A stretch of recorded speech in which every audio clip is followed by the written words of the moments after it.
নমস্কাৰ ইটিভি দৰ্শকসকলক বাবে আজি আমি এক বিশেষ অনুষ্ঠান আগবঢ়াব বিচাৰিছোঁ। মোৰ লগত উপস্থিত আছে তেজপুৰৰ লোকপ্ৰিয় গোপীনাথ বৰদলৈ আঞ্চলিক মানসিক স্বাস্থ্য প্ৰতিষ্ঠানৰ এগৰাকী জ্যেষ্ঠ চিকিৎসক আৰু তাৰ লগতে প্ৰতিষ্ঠানখনৰ অধ্যক্ষ ডক্টৰ জ্যোতি হাজৰিকা। তেখেতৰ পৰা আজি আমি কিছু তথ্য জানিম ক'ভিড-19 মহামাৰীৰ সময়ত কেনেদৰে মানুহে সাৱধানতা অৱলম্বন কৰিছে। তাৰ আগতে মই এটা কথা উল্লেখ কৰিম, শোণিতপুৰ জিলাত বৰ্তমানৰ সময়লৈকে প্ৰায় 30জন লোক এই ক'ভিড-19 যোৱা 6 এপ্ৰিলৰ পৰা মৃত্যুমুখত পৰিছে আৰু তাৰ উপৰিও প্ৰায় 1482জন লোক এই মুহূৰ্তত আক্ৰান্ত হৈ আছে বিভিন্ন স্বাস্থ্য প্ৰতিষ্ঠানত, তাৰ লগতে হোম কোৱাৰেণ্টাইনতো থাকিব লগা হৈছে। আহক আমি তেখেতৰ পৰা জানো কিছুমান বিষয়। আৰু তাৰ আগতে এইখন মানসিক স্বাস্থ্য প্ৰতিষ্ঠানতো এগৰাকী ব্যক্তি ৰোগী এগৰাকীৰ মৃত্যু ঘটিছে। নমস্কাৰ জনাইছোঁ হাজৰিকা ডাঙৰীয়া আপোনাক। আপোনালোকৰ স্বাস্থ্য প্ৰতিষ্ঠানখনতো এগৰাকী ৰোগীৰ মৃত্যু হৈছিলে আৰু এই বিষয়ে সবিশেষ আৰু কেনেধৰণৰ ব্যৱস্থা গ্ৰহণ কৰিছে স্বাস্থ্য প্ৰতিষ্ঠানখনত, কেনেধৰণেৰে আছে এতিয়া? আমাৰ ইয়াত যিহেতু বিভিন্ন ধৰণৰ সাইকেট্ৰি ইলনেছ ৰোগীসকল মানে মানসিক ৰোগীসকল ইয়ালৈ আহে আৰু বহু ক্ষেত্ৰত আমি কিছুমান অসুবিধাও ইয়াত বহুত ক্ষেত্ৰত আমি পাওঁ, যিহেতু বহুত পেচেণ্ট আহে হোমলেছ পেচেণ্ট আৰু যিগৰাকী আমাৰ পেচেণ্ট অলৰেডি আমাৰ ইয়াত ক'ভিড পজিটিভ হৈ তেজপুৰ মেডিকেল কলেজত তেখেতৰ মৃত্যু হৈছে।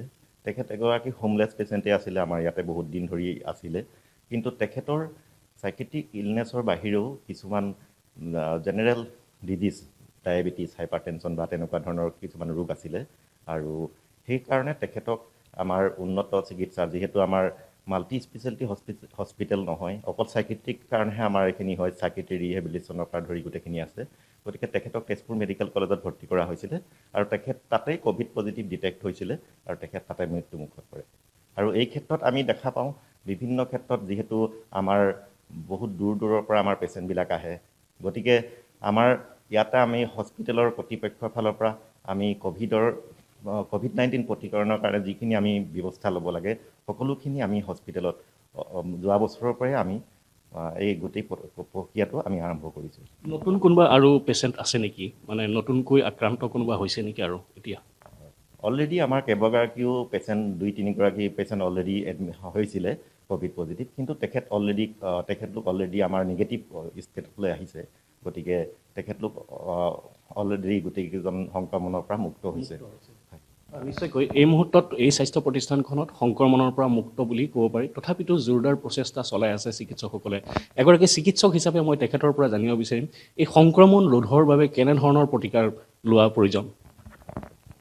প্ৰথম কথা মই ক'বলৈ বিচাৰিম যে যিহেতু এই মহামাৰী যোৱা বছৰৰ পৰা যি মহামাৰী হৈছিলে প্ৰথম লহৰ আমাৰ যথেষ্ট সংখ্যক লোক আক্ৰান্ত হৈছিলে যদিও ই মাইল্ড আছিলে, মানে সীমিত সংখ্যক লোকৰ দেহত এই যিখিনি ভৱিষ্যত ক'মৰ্বিডিটি বা যিখিনি আছিলে 60 ইয়াৰ্ছৰ ওপৰৰ তেখেতলোকৰ ক্ষেত্ৰত মৰ্টেলিটি ৰেট মানে মৃতকৰ সংখ্যাটো অকণমান বেছি আছিলে। কিন্তু এই বছৰ যিটো দ্বিতীয় লহৰ আহিলে, এই দ্বিতীয় লহৰত যিহেতু ভাইৰাছৰ এটা বিৱৰ্তন হয়, গতিকে আমাৰ নতুন যিটো ষ্ট্ৰেইন ওলাইছে, আমাৰ ইয়াতে যিটো অলৰেডি ICMR পৰা যিটো কৈছে, তাত B1617 এই মিউটেণ্ট প্ৰকাৰ আচলতে ক'বলৈ গ'লে কি হয়, যোৱা বছৰ সংক্ৰমণৰ ক্ষেত্ৰত যিটো ভাইৰাছ আছিলে ক'ভিড-19, গতিকে প্ৰত্যেক বছৰৰ ই ৰূপ এটা সলায়, ৰূপ আৰু প্ৰকৃতিটো সলায়। গতিকে আগতকৈ অধিক মহামাৰী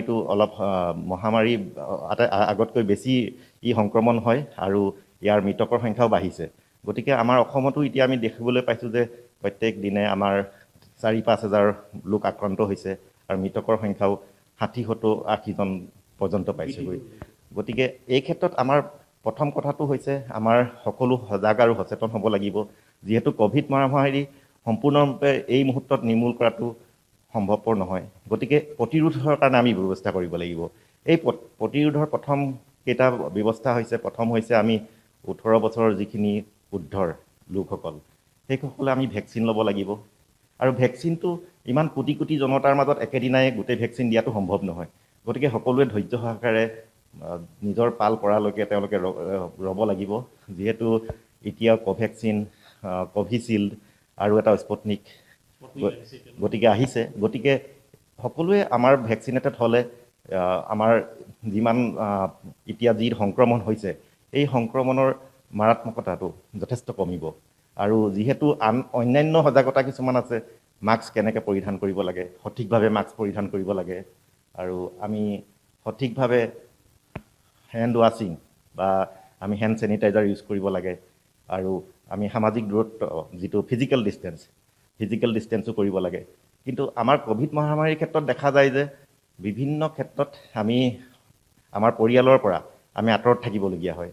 যিবিলাক আনবিলাক ৰোগত আমি পৰিয়ালৰ পৰা আঁতৰত থাকিবলগীয়া নহয়, যিহেতু সকলোৱে শুশ্ৰূষা কৰিব পাৰে। কিন্তু ইয়াৰ যিহেতু ৰোগটো সুচৰা, গতিকে এই ক্ষেত্ৰত আমি ফিজিকেলি বা মেণ্টেলি আমি ডিষ্টেঞ্চটো দূৰত থাকিবলগীয়া হয়। সেই ক্ষেত্ৰত বহুত ক্ষেত্ৰত দেখা যায় যে মানসিক চাপো পৰে এটা। গতিকে সকলোকে আমি এইটোৱে অনুৰোধ কৰোঁ যাতে এই সময়ত প্ৰত্যেকেই নিজৰ পৰিয়ালৰ যিসকল লোক আছে যে তেওঁলোকক মানসিক আৰু যিখিনি সামাজিক বা যি ছ'চিয়েল ছাপৰ্টটো দিব লাগে প্ৰত্যেকেই। গতিকে আমি এই ক্ষেত্ৰত আমি আৰু এটা কথা কওঁ যে মাস্ক পৰিধান কৰাটো আমাৰ সকলোৱে জানে, সঠিকভাৱে মাস্ক পৰিধান কৰিব লাগে। কিন্তু মাস্ক পৰিধান কৰাৰ ক্ষেত্ৰত বহুতে যিহেতু কেনেধৰণে মাস্কটো ইউজ কৰিব লাগে, কি ধৰণৰ মাস্ক উপলব্ধ এইটো বুজি নাপায়। গতিকে মই প্ৰথম কথা কওঁ, আমি কমনলি আমি ইউজ কৰোঁ যিবিলাক চাৰ্জিকেল মাস্ক। আমি যেতিয়া হস্পিটেললৈ যাওঁ আমি দেখা পাওঁ গ্ৰীণ কালাৰ হস্পিটেল মাস্ক, যিখন আমি চাৰ্জিকেল মাস্ক পিন্ধি থাকোঁ। সেইটো আচলতে ছেকেণ্ড প্লাই বা আমাৰ থাৰ্ড প্লাই থাকে। গতিকে আমি যি হয় যেনেকৈ আমি ব্লেংকেট এখন যদি কম্বল লওঁ, 2 প্লাই থাকিলে বা 3 প্লাই থাকিলে আমি উমটো বেছিকৈ পাওঁ। গতিকে আমাৰ এইটো 3 প্লাই সাধাৰণতে চাৰ্জিকেল মাস্কটো আমি ইউজ কৰিব লাগে, আৰু এইবিলাক ওৱান টাইম ইউজ হয়। গতিকে বহুত ক্ষেত্ৰত দেখা যায় যে সকলোৱে এফৰ্ড কৰিব নোৱাৰিবও পাৰে। গতিকে যিখিনি আমাৰ জেনেৰেল আমি কটন বা যিখিনি ঘৰতে প্ৰস্তুত কৰি ল'ব পাৰোঁ তেনেকুৱা ধৰণৰ মাস্ক, সেইবোৰ ডাবুল মাস্ক হ'ব লাগে। মানে ডাবুল হ'লে সুবিধা হয়। ডাবুল হ'লে সেইখিনি সুবিধা হয়। আৰু আমি যিহেতু N95 মাস্ক পৰিধান কৰোঁ, গতিকে N95 মাস্কৰ আচলতে কথাটো হৈছে আমি মাস্ক কেইবাবিধৰো থাকে। যেনেকৈ আমি এখন চিনেমা চালে প্ৰথমতে আমি দেখা পাওঁ যে ইউ মানে ইউনিভাৰ্চেল, আমি সকলোৱে চাব পাৰোঁ, এ মানে এডাল্ট। গতিকে তেনেকুৱা ধৰণৰ আমাৰ মাস্কৰো শ্ৰেণীবিভাজন থাকে। N টো এইটো কাৰণেই কৰা হৈছে যে ই অইল ৰেজিষ্টেণ্ট নহয়, আৰু PR যিকেইটা থাকে সেইকেইটা সাধাৰণতে অইল ৰেজিষ্টেণ্ট হয়। গতিকে সেইখিনি আমাৰ মেডিকেলৰ ক্ষেত্ৰত PR আমাৰ ইউজ নহয়, আমাৰ N টোহে ইউজ হয়। আৰু N95 মানে কি হৈছে, আমাৰ যিহেতু আমি এটা জানো যে 0.3 মাইক্ৰন যদি থাকে কোনোবা পাৰ্টিকুলৰ, সেইবিলাক আমাৰ লাঙত সহজে এফেক্ট কৰিব পাৰে। গতিকে যদি N95 মাস্ক আমি ইউজ কৰোঁ, গতিকে ডেট মিনছ আমি 95% 0.3 মাইক্ৰনৰ যিবোৰ পাৰ্টিকুল সেইবিলাক আমি প্ৰটেক্ট কৰিব ভিতৰলৈ সোমোৱাত। নিশ্চয়কৈ মই আহিম। তাৰ আগতে মই এটা কথা কৈ থওঁ দৰ্শকসকলক, এখেত এগৰাকী ছিনিয়ৰ মাইক্ৰ'বায়'লজিষ্ট তেখেতে। গতিকে আমাক আজি তেখেতে এই যিটো ভাইৰাছ, এই ভাইৰাছৰ যিটো সংক্ৰমণ, কিমান সূক্ষ্ম আৰু কেনেধৰণৰে ই আক্ৰমণ কৰিব পাৰে মানুহৰ দেহত, এই বিষয়ে তেখেতৰ পৰা জানিব বিচাৰিম। আপুনি যিটো কৈ আছে 0.3, তাৰমানে এই 0.3টো কিমান সৰু হ'ব পাৰে? এইটো অত্যন্ত ক্ষুদ্ৰ, আমি চকুৰে দেখা নাপাওঁ বা সাধাৰণ মাইক্ৰস্কোপতো ই দেখা নাপায়। গতিকে যিহেতু আমি বিভিন্ন ধৰণৰ ভাইৰাছ পাৰ্টিকুল, সাধাৰণতে বেক্টেৰিয়াৰ ক্ষেত্ৰত আমি দেখা যায়, যিহেতু বেক্টেৰিয়াৰ কাৰণে বিভিন্ন ধৰণৰ মেডিচিনো আছে, কিন্তু ভাইৰাছৰ কাৰণে সাধাৰণতে প্ৰতিৰোধী দৰৱবিলাক তেনেকৈ আজিলৈকে ওলোৱা নাই, কাৰণ ইহঁতৰ এণ্টিজেনিক শ্বিফ্ট আৰু এণ্টিজেনিক ড্ৰিফ্ট হয়। আৰু 2 নম্বৰ কথাটো হৈছে সিহঁতি মিউটেশ্যন, যিটো আমাৰ কয় বিৱৰ্তন হৈ থাকে। ছাপ'জ যোৱা বছৰ যিটো ভাইৰাছৰ প্ৰকৃতি আছিলে সেইটোৰ তুলনাত এই বছৰ নতুন এটা প্ৰকৃতি ওলাইছে। কাৰণ এইটো হ'বৰ কাৰণে যোৱা বছৰ একেবাৰে সহজ ভাষাত ক'বলৈ গ'লে, ছাপ'জ আপুনি যোৱা বছৰ মোৰ ওচৰত আহিছিলে, এটা চিম্পুল ড্ৰেছ পিন্ধি আপোনাক মই চিনি পাওঁ, কিন্তু এই বছৰ আপুনি ৰূপটো সলাই আহিছে। গতিকে যোৱা বছৰ আপোনাক দেখি পেলাই মই গম পাইছিলোঁ যে আপোনাক কেনেধৰণে কথা পাতিব লাগে বা কি ধৰণে ক'ব লাগে, কিন্তু এই বছৰ আহোঁতে আপুনি সম্পূৰ্ণ ওলোটা হৈ আহিছে। আপোনাক দেখিয়ে মই ধৰিব পৰা নাই যে যোৱা বছৰ অহা যেন নাই। গতিকে আমাৰ ইমিউনিটিটো তেনেকুৱা ধৰণৰ। যদি আমাৰ বডিয়ে গম নাপায় যে আমাৰ যিখিনি ইমিউন ছিষ্টেম, যে ভাইৰাছটো চিনাকি নে অচিনাকি, গতিকে সেই অচিনাকি হ'লে আমি বহুত ক্ষেত্ৰত দেখা যায় যে ভেকচিন লোৱা মানুহকো সংক্ৰমিত হৈছে এই ৰোগত। গতিকে এইটো নহয় যে আমাৰ ভেকচিনৰ এফেক্টিভিটিটো কিমান হয় কি কথা, এতিয়ালৈকে পাব্লিছ ডাটা তেনেকুৱা ধৰণৰ নাই। গতিকে এই ক্ষেত্ৰত আমি সকলোৱে ভেকচিন লোৱা বা নোলোৱা বুলি কথা নাই, আমি সজাগ আৰু সচেতনতা হ'বই লাগিব। আৰু যিখিনি আমি সাধাৰণতে কওঁ যে মাস্ক পৰিধান কৰিব লাগে সঠিকভাৱে, কিন্তু মাস্ক পৰিধান সঠিকভাৱে কৰিব লাগে। আপুনি আজি মাস্ক এই মুহূৰ্তত পিন্ধি আছে, আমি 4-5জন একেলগ খালোঁ, চাহৰ সময়ত গোটেইকেইজনে মাস্ক খুলি পেলাই একেলগে খালোঁ, সেইটো নিয়ম হ'ব নালাগে। আমি তেতিয়া এটা নিৰ্দিষ্ট দূৰত্ব মেইনটেইন কৰিব লাগে। আৰু 2 নম্বৰ কথাটো হৈছে, যদি আমি মাস্কটো পিন্ধোঁ, মাজতে আপুনি হাতেৰে বাহিৰ ফালৰ পৰা ধৰিব নালাগে। যদি আপুনি বাই চান্স কিবা কাৰণত ধৰিবলগীয়া হয়, তেতিয়াহ'লে আপুনি চেনিটাইজ কৰিব লাগিব, হাতটো ধুব লাগিব। আৰু 2 নম্বৰ আৰু এটা কথা হৈছে, মাস্কৰ আপোনাৰ ন'জ ব্ৰিজ আৰু গোটেই ছাইডৰ মুখ আৰু চিন তালৈকে থুতৰিলৈকে ঢাকি থাকিব লাগে। আপোনাৰ এইফালে ফিৰফিৰীয়া বতাহ গৈ থাকিলে নহ'ব। গতিকে আপুনি যদি তাত যায়, বহুত ক্ষেত্ৰত দেখা যায় গোটেই মানুহজনে মাস্ক পিন্ধিয়ে থাকে, কিন্তু মাস্ক পিন্ধাৰ পিছতো তেওঁ সংক্ৰমিত হৈছে। তাৰ কথাটো হৈছে তেওঁ সঠিকভাৱে মাস্কটো পিন্ধা নাছিলে। ফিৰফিৰীয়া বতাহ যাব পৰাকৈ এইফালৰ পৰা এই গেপ এটা আছিলে। গতিকে সেই গেপ থাকিব নালাগিব। আৰু যদি আপুনি দেখে যে আপোনাৰ মাস্কটো সঠিকভাৱে পিন্ধিব সেইকাৰণে অসুবিধা হৈছে, আপুনি সেই মাস্কটোৰ সলনি আপোনাৰ ছাইজ মতে মিলাই এটা মাস্ক পিন্ধক। আৰু এইটো খুব ইম্পৰ্টেণ্ট কথা। আৰু এটা কথা কোৱা হয় যে আমাৰ ছ'চিয়েল ডিষ্টেঞ্চিং। ছ'চিয়েল ডিষ্টেঞ্চিং আমি হস্পিটেল কৰ্তৃপক্ষ বা বিভিন্ন ঠাইত আমি ইয়াত আহি মানো।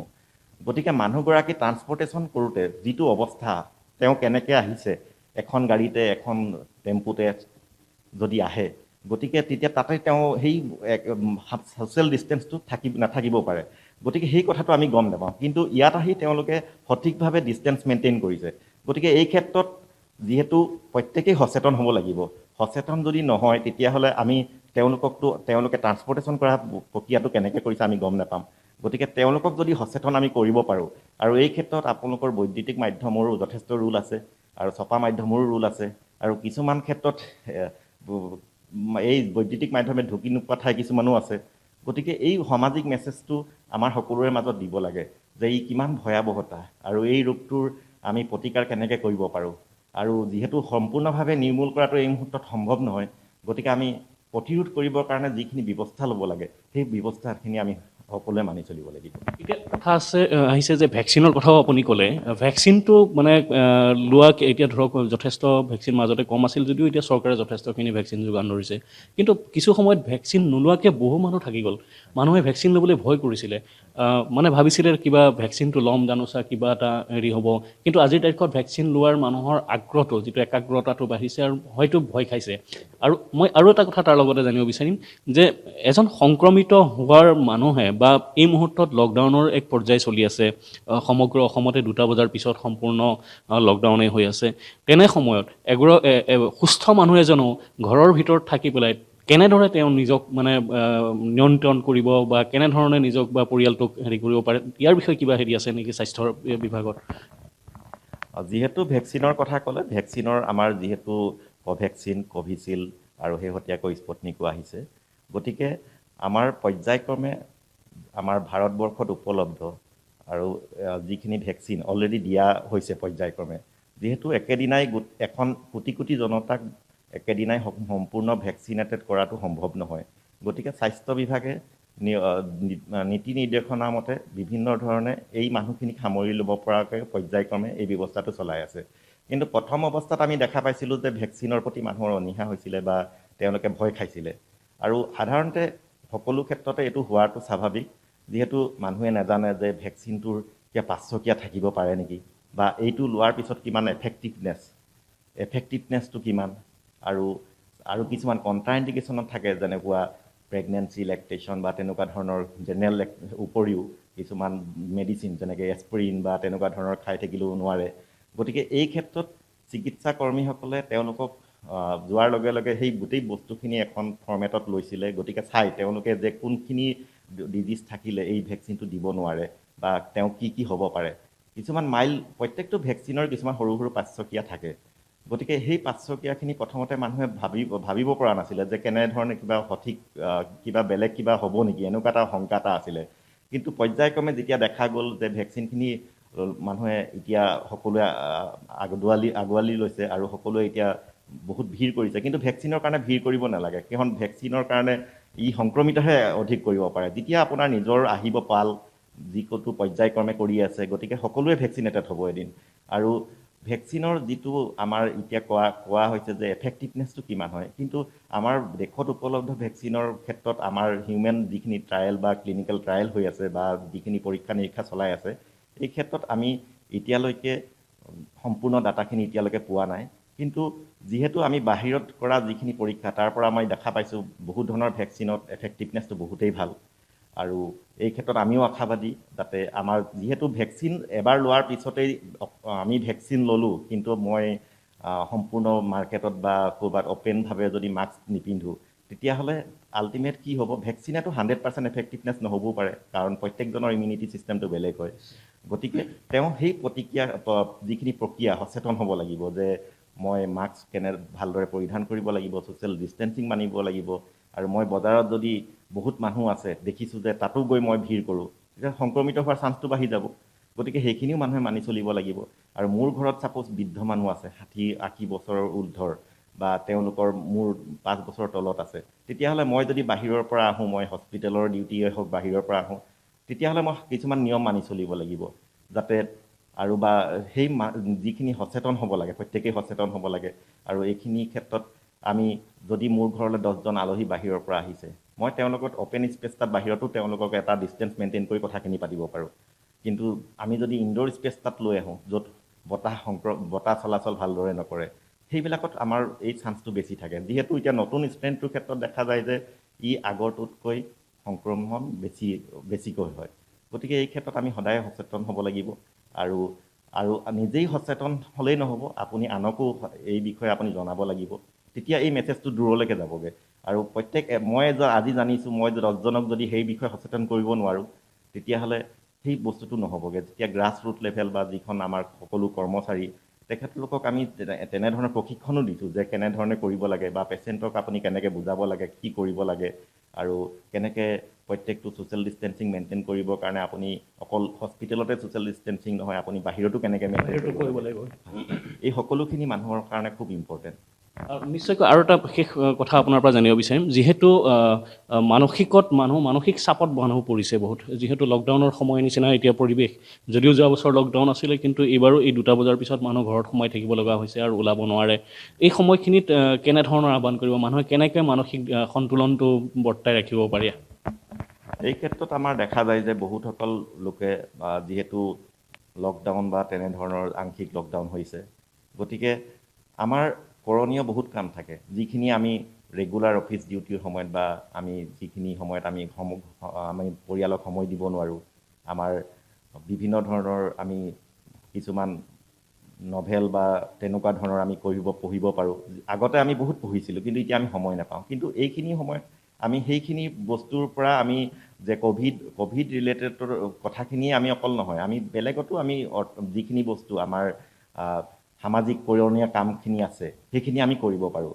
আৰু বিভিন্ন ধৰণৰ আমি আমাৰ সম্পৰ্কীয় লোকসকলৰ লগতো আমাৰ যোগসূত্ৰ বহুত কমি যায়। আমাৰ যিখিনি সময়ত আমি আগতে ফোন কৰিবৰ কাৰণে সময় নাপাওঁ, কিন্তু আমি তেওঁলোককো আমি ফোনৰ যোগেদি চবৰে খা খবৰ ল'ব পাৰোঁ। মানসিকভাৱে আমি এইখিনি কৰি থাকিলে, বা মোৰ জ্যেষ্ঠজনক যদি মই সময় দিব পাৰোঁ, তেওঁলোকে বিজি হৈ থাকিব লাগে গোটেইখিনি বস্তু, আৰু অযথা ভিৰ কৰিব নালাগে ক'তো গৈ পেলাই, বা তেওঁলোকৰ যিখিনি আমি সকলোৱে কৰিবলগীয়া কাম, আৰু আনকো তেনেকৈ ধৰণে কৰিব লাগে। নিজৰ 3 বছৰ 4 বছৰ তলৰ যিখিনি আমাৰ চিলড্ৰেন আছে, তেওঁলোক যিহেতু সংক্ৰমিত হোৱাৰ আটাইতকৈ বেছি চান্স থাকে। গতিকে মই যদি নিশ্চয়কৈ এইখিনিতে আৰু এটা কথা জানিব বিচাৰিম আপোনাৰ পৰা, যিহেতু বহুত ব্যক্তিক দেখা পোৱা যায় তেওঁলোকে বাহিৰত ঘূৰি থাকে, মেক্সিমাম লোকে সাধাৰণ ৰুমাল এখন আঁৰি লয় বা মুখত বান্ধি লয়, আৰু তাতোতকৈ ডাঙৰ কথাটো হৈছে গাঁৱৰ বহুত মানুহে নাজানে যে একচুৱেলি কোনখন বস্তু ল'ব লাগে, কোনটো ব্যৱহাৰ কৰিব লাগে, আৰু তাৰ দ্বিতীয়তে হৈছে চেনিটাইজাৰৰ এটা কথা। কি ক'ব এই বিষয়টো? এইটো খুব গুৰুত্বপূৰ্ণ কথা। যিহেতু বহুত ক্ষেত্ৰত আমি বজাৰতো মাৰ্কেটত দেখা পাওঁ বা বাহিৰত ঘূৰি ফুৰা দেখা পাওঁ, এখন সাধাৰণ ৰুমাল লৈ থাকে। গতিকে প্ৰথম মই মাস্ক পিন্ধাৰ ক্ষেত্ৰত যিটো কথা ক'লোঁ যে আমাৰ ন'জ ব্ৰিজ, মুখখন আৰু থুঁতৰিলৈকে ঢাক খাই থাকিব লাগে, আৰু তাৰ মাজত এই কৰ্ণাৰবিলাকত কোনো গেপ থাকিব নালাগে। গতিকে এখন সাধাৰণ ৰুমালে এই গোটেই প্ৰক্ৰিয়াটো কেতিয়াও সম্পূৰ্ণ কৰিব নোৱাৰে। গতিকে বীজাণুবিলাক ইমান সৰু সৰু মাইক্ৰনৰ লেভেলত যিখিনি আমাৰ ভাইৰাছ থাকে, গতিকে ভাইৰাছ পাৰ্টিকল ইজিলি সোমাব পাৰে সেইসকল ৰোগৰ ক্ষেত্ৰত। আৰু গতিকে সেইখন পিন্ধা নিপিন্ধাৰ কোনো কথা নাথাকে। কিন্তু মেইন কথাটো হৈছে যদি ছাপ'জ তেওঁৰ কিবা হঠাতে হাঁচি আহিছে বা কেতিয়াবা তেওঁ কাহ আহিছে, তেতিয়া সন্মুখত আমি যদি থাকোঁ, তেতিয়াহ'লে আমাৰ প্ৰটেকশ্যন কৰিবলৈ দুটাই উপায় থাকে। আমি এখন ৰুমাল ল'ব পাৰোঁ, নহয়বা আমি কিলাকটিটো দি এনেকৈ আমি দিব পাৰোঁ। তেতিয়া সেই যিখিনি বস্তু সেইখিনি দূৰলৈ ছিটিকি নাযায়, ড্ৰপলেট হয়, ভিতৰতীয় নহয়। গতিকে সেইটো এটা কথা। আৰু আমাৰ যিটো চাৰ্জিকেল মাস্ক বা চাৰ্জিকেল মাস্ক আমি কটন কপাহী কাপোৰৰ যিটো কথা ক'লোঁ, গেঞ্জি মেটেৰিয়েলৰ যিটো কথা ক'লোঁ, সেই মাস্ক আৰু N95 মাস্ক, সেইকেইটা আচলতে আমি যিখিনি স্বাস্থ্য বিভাগ হিচাপে, স্বাস্থ্যকৰ্মী হিচাপে আমি সেইখিনি আমি বিজ্ঞানসন্মতভাৱে সেইখিনি ইউজ কৰা হয়। গতিকে চেনিটাইজৰ ক্ষেত্ৰতো দেখা যায় যে বহুত ক্ষেত্ৰত বজাৰত বিভিন্ন ধৰণৰ চেনিটাইজ পোৱা যায়, চেনিটাইজাৰ।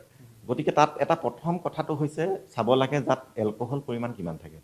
যদি 60% হয়, এই ধৰণৰ চেনিটাইজাৰবিলাক সাধাৰণতে আমি কেতিয়া ইউজ কৰোঁ?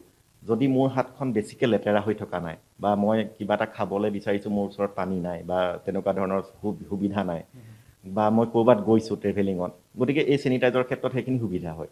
যদি মোৰ ওচৰত চাবোন বা পানীৰ পৰ্যাপ্ত পৰিমাণে সুবিধা আছে, তেতিয়াহ'লে আমি সেইখিনিও ইউজ কৰিব পাৰোঁ। That is alternative. একেলগে আমি দুইটা সাধাৰণতে ইউজ নকৰোঁ। কিন্তু আমি এই ক্ষেত্ৰত দেখা যায় যে এলকহল পৰিমাণ কিমান থাকে, আমি 60% বা 60%ৰ এবভ থাকিব লাগিব এলকহল। গতিকে সেইটো সাধাৰণতে আমি চেনিটাইজাৰ কিনোতে চাই ল'ব লাগে, যাতে এইখিনি থাকিব লাগে। এতিয়া চেনিটাইজাৰটো আমি লোৱাৰ পিছত আমি কিমান সময় ল'ব লাগে? এতিয়া চেনিটাইজাৰটো ইয়াত দিয়াৰ পিছত আমি প্ৰথমতে, গতিকে মোৰ এই হাতখনৰ এইখিনি অংশহে ঢাকা গ'ল, গতিকে মোৰ ইয়াতো থাকিব পাৰে, মোৰ এই বেক চাইডেও থাকিব পাৰে। গতিকে গোটেই সম্পূৰ্ণ প্ৰক্ৰিয়াটো কৰিব লাগে যেতিয়ালৈকে ই শুকাই নাযায়। কমপ্লিটলি শুকাব লাগে। আৰু গোটেই আমাৰ যিখন হাতৰ গোটেইখিনি ছাৰ্ফেচখিনি কৰিব লাগে। আৰু যিখিনি আমি হাত ধুওঁতেও একেধৰণে আমি কৰিব লাগে। আৰু কিছুমান ক্ষেত্ৰত দেখা যায় যে তেওঁ হাতটো ধুৱে, কিন্তু চাবোন পানী লগোৱাৰ লগে লগে পানীয়েদি ধুই দিয়ে। গতিকে 2 ছেকেণ্ডৰো ওপৰ নাথাকে। সাধাৰণতে আমি চেনিটাইজ কৰোঁতে, যদি আমি চেনিটাইজাৰ ইউজ কৰোঁ, 20 ছেকেণ্ডমান আমাক সময় লাগে। আৰু আমি হাত ধোৱাৰ প্ৰচেছটো কৰোঁতে 40 ছেকেণ্ডমান সময় লাগে। আৰু যিটো আমি হেণ্ড ৱাশ্বিঙে আমি বহুত ধৰণৰ যিখিনি আমি সংক্ৰমিত বেমাৰ, এটলিষ্ট আমি 60 to 70% প্ৰিভেণ্ট কৰিব পাৰোঁ। এই ক্ষেত্ৰত মানুহে হাত ধুওঁতেও সম্পূৰ্ণ প্ৰক্ৰিয়াটো কমপ্লিট কৰিব লাগে। হাতৰ যাতে প্ৰত্যেকটো অংশ বেক চাইডতো যাব লাগে, সম্পূৰ্ণ আৱৰি ল'ব লাগে গোটেইখিনি। তাৰপিছতহে আমি গোটেইখিনি 20 পৰা 40 ছেকেণ্ড আমি গোটেইখিনি তেনেকৈ কৰাৰ পিছত, স্ক্ৰাব কৰাৰ পিছত আমি হাতখন ধুব লাগে। আৰু সেই প্ৰক্ৰিয়াটো হাত ধোৱাৰ কেনেকৈ হাত ধুব লাগে, সেই ক্ষেত্ৰত আমি WHOৰ পৰা বিভিন্ন ধৰণৰ তেনেকুৱা ধৰণৰ আছে, কেনেকুৱা ষ্টেপ কি আছে। গতিকে সেই ক্ষেত্ৰত আমি সকলোৱে সেই বস্তুখিনি আমি আনকো সজাগ কৰিব লাগে, যাতে 2 ছেকেণ্ড বা 3 ছেকেণ্ডতে হাত ধোৱা সমাপ্ত কৰিলে নহ'ব, সম্পূৰ্ণ প্ৰক্ৰিয়াটো যাতে সকলোৱে কৰে, এই কামনা। ধন্যবাদ। ধন্যবাদ। এয়া আছিলে তেজপুৰৰ লোকপ্ৰিয় গোপীনাথ বৰদলৈ আঞ্চলিক মানসিক স্বাস্থ্য প্ৰতিষ্ঠানৰ অধ্যক্ষ তথা ছিনিয়ৰ মাইক্ৰ'বায়'লজিষ্ট ডক্টৰ জ্যোতি হাজৰিকা। আৰু তেখেতে ইতিমধ্যে জনালে ইটিভিৰ দৰ্শকসকলক যে কেনেধৰণে এই সংক্ৰমণৰ সময়ত প্ৰত্যেকজন ব্যক্তিয়ে কেনেধৰণে সজাগ হ'ব লাগে আৰু শিশুৰ পৰা লৈ পেলাই বৃদ্ধলৈকে এই সজাগতা কেনেদৰে কৰিব লাগে।